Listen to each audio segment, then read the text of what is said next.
রাধে রাধে, হরে কৃষ্ণ। নমস্কার প্রিয় বন্ধুরা, রাধারানীর সংসার থেকে স্বাগত জানাই। আজকে আমি বানাবো কাঁচা আমের আচার। তবে এই আচারটা দেখতে থাকুন কিভাবে আমি বানাবো। তবে আমি গাছ থেকে আমটা পেড়ে নিয়ে এসেছি, দেখানো হয়নি। তবে দেখুন আমগুলো খুব সুন্দর বড় বড়, আর আমগুলো পাকিও আছে খুব ভালো। তবে আমি কাঁচা আমের আচার বানাবো। তবে এখানে কি কি নিয়ে এসেছি দেখুন।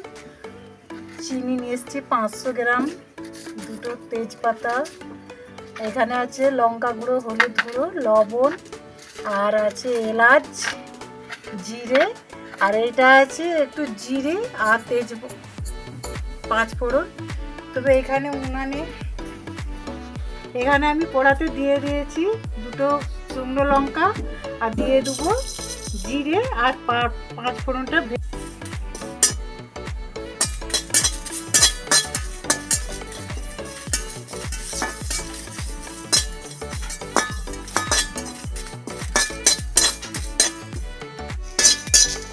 এখানে মশলাটা ভাজা হয়ে গেছে, আমি ঢেলে নেবো এবার চুলের মধ্যে।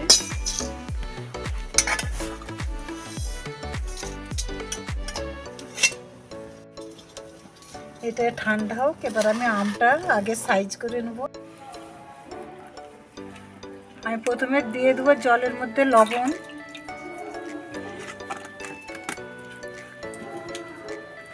আমটা ভালোভাবে আমি ছাড়িয়ে নেব, আর কোনো হালি অংশটা না থাকে। আমগুলো পাক ধরে গেছে।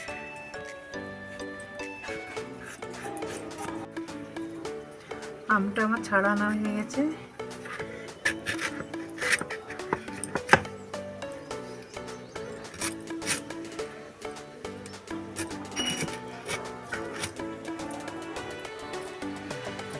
এইভাবে সুন্দর করে সবগুলো ছাড়িয়ে নেবো আমি।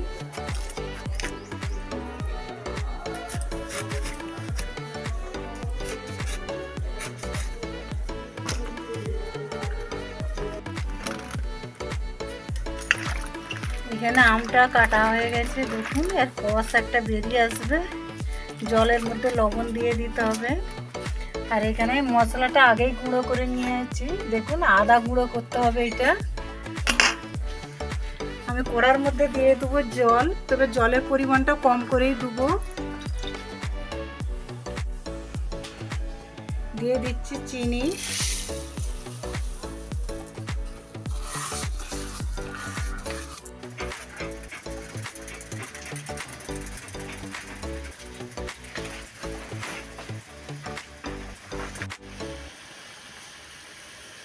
দিয়ে দেবো একটা গোটা লঙ্কা,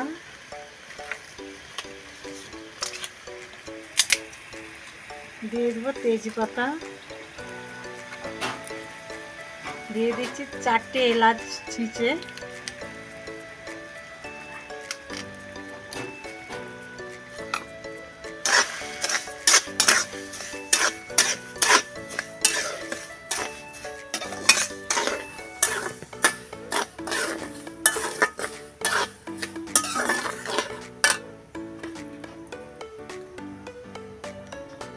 চিনিটা আমার গলে গেছে। তবে চিনির মধ্যে দিয়ে দেবো হলুদ গুঁড়ো 1 চামচ আর লঙ্কা গুঁড়ো 1 চামচ। পারলে তোমরা কাশ্মীর লঙ্কা গুঁড়ো দিতে পারো।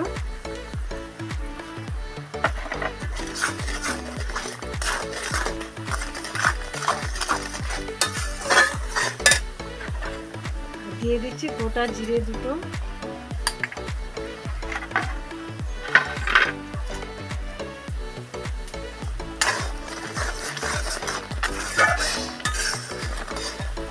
আমটা আমি দিয়ে দেবো। ভালো করে চটকে নিতে হবে আমটা।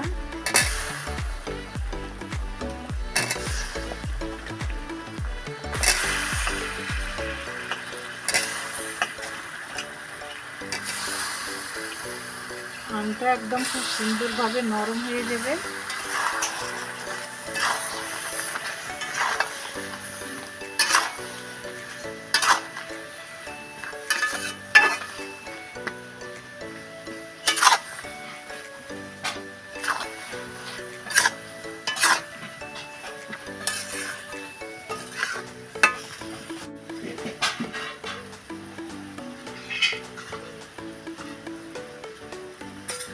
এখন আমি চাপা দিয়ে দেবো 10 মিনিট। তবে উনানে জ্বালনটা আমি আস্তে আস্তে করেই দেবো, কেন তাড়াতাড়ি জ্বললে এটা লেগে যেতে পারে। দেখুন বন্ধুরা, এখানে আমের আচারটা খুব সুন্দরভাবে সিদ্ধ হয়ে গেছে। তবে একটাও কিন্তু আম এখানে গলছে না, দেখুন সবটাই গোটা গোটা আছে। এইভাবে আপনারা আচার বানিয়ে পাবেন। তবে আচারটা দেখলেই জিভে জল আসছে, খুব সুন্দরভাবে কালারও হয়ে গেছে। তবে আমি একটু লবণ দিয়ে দিচ্ছি, আর আগে আমি লবণে মাখিয়েছিলাম, তবু একটু দিয়ে দেবো লবণ। যতই নাড়ছি কিন্তু একটুও আম গলেও ভাঙছে নি, দেখছেন কত সুন্দর একদম আমটা। আমার এখানে আমের আচারটা হয়ে গেছে দেখুন। তবে এক পোড়া আম ছিল, কত সুন্দর গলে একদম নরম হয়ে গেছে। দেখছেন, দেখতেই পাচ্ছেন আমটা খুব সুন্দরভাবে সিদ্ধ হয়ে গেছে, আর কালারটাও কত সুন্দর হয়েছে। তবে তোমরা যদি ভাবো যে আমরা অনেক দিন ধরে খাবো, তবে এটা ভিনিগার নিয়ে এসে লাস্টে ভিনিগার দিয়ে একটু ফুটিয়ে নিতে হবে। আমি একটা লেবু দিচ্ছি, হাফ লেবুটা দিলে আর টেস্টটা লাগবে আরও খুব সুন্দর। আমি একটু লেবুর রস দিয়ে দেবো, কেন আমাদের তো এটা বেশি দিন থাকবে না, তাই করে ভিনিগার এতে দেবো না। বা আপনারা যদি পারেন যে ভিনিগার দিয়ে আমরা রাখবো, একটু দিয়ে ফুটিয়ে নেবেন। আমার হয়ে গেছে পুরোপুরি আচারটা, দেখছেন খুব সুন্দর কালার এসে গেছে। আর এখানে যে আমি শুকনো লঙ্কা, জিরে আর 5 ফোড়নটা আদা গুঁড়ো করেছি, আমি দিয়ে দিচ্ছি মশলাটা।